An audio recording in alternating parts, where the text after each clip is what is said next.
Waosan Karyos Cerkak kanthi irah-irahan Mbakyu ing dalan kali anggitaning Kirana Deswita Maharani.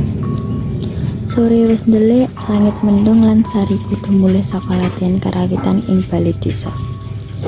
Dalan sing kudu dilakoni mung ana siji, liwat jembatan cilik ing pinggir kali angker sing warga desa wis kerep ngelingake supaya aja liwat bengi.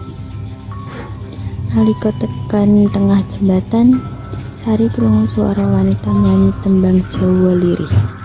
Lir ilir lir ilir. Suarane ngelier, kaya swara saka jero banyu. Sari ngadeg jejeg dipaten deleng ing pinggir kali.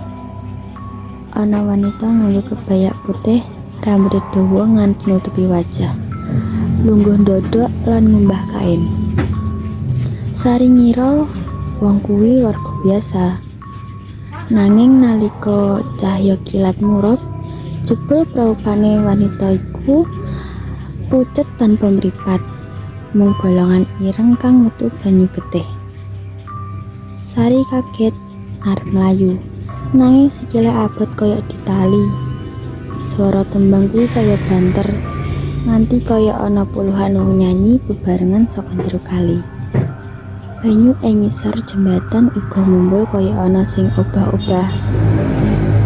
Kanthi sisa kekuatan, Sari nyebut asmane Gusti, banjur mlayu ngliwati jembatan nganti tekan omah.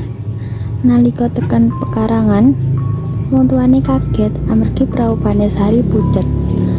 Kringete kaya udan lan ing tangane isih ana kain teles sing mambu amis. Sing jebul kain sing diumbah Mbakyu ing kali wau.